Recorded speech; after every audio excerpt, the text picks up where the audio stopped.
everyone, Paige here. Welcome to my home office. Today I'm going to be investigating people's experiences with teaching and learning online.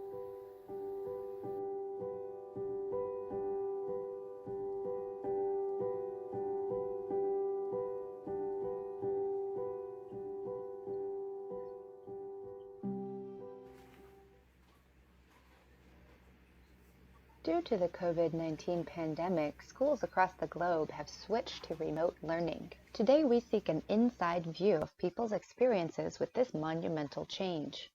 Let's first talk to a school teacher in Florida.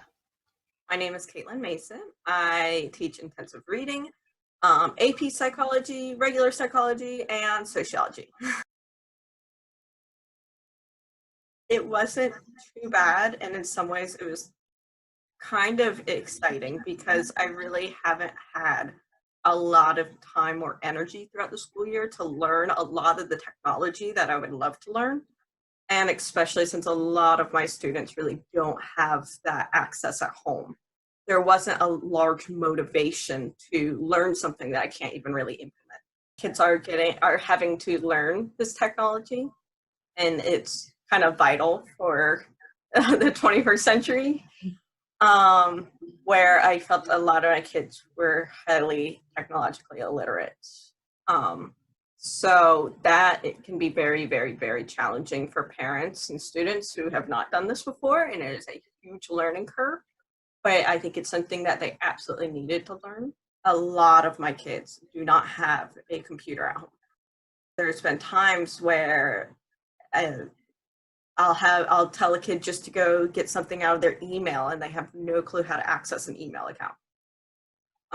Or they've never set one up themselves. Several times where kids want to try and do something in like PowerPoint and they've never had access to PowerPoint before. I do tend to have to call like 60 different houses each week to try and reach out to remind kids to get on. That's been the biggest challenge. For sure, is getting through to a lot of them. I'm able to plan better, I feel like. Of course, I'm not in the classroom, so you have a lot of that face-to-face interaction all day in the classroom. Next, we talk to a student, a parent, and an administrator in China. I am the parent of this 9th grade student here in China, and he's a very good student. Don't have to go to bed at 10 p.m. It's really nice. He's able to do things a little bit more at his own pace. There's not some in the classroom that there's less mercy on time, and he just gets to kind of set his pace, and in his learning a little bit more. I think the other part is I just really have enjoyed working on some of the projects with him, like art. We've done a couple of things we've worked on. She's helped me with my art project a lot. We have to have our own materials, and especially some of the classes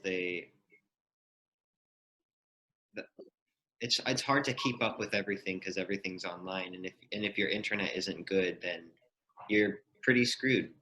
And you can't do anything about it, and sometimes it can be really challenging.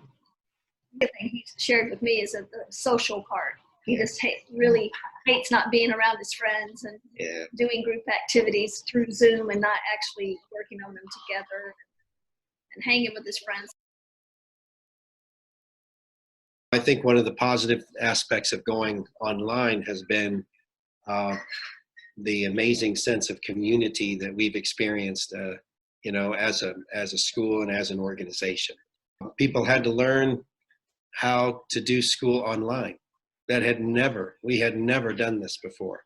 And so that's been very positive because people have rallied together. I've watched my colleagues help each other. Some are more, tech savvy and have been able to understand the platforms that we're using better. And so they've been able to help other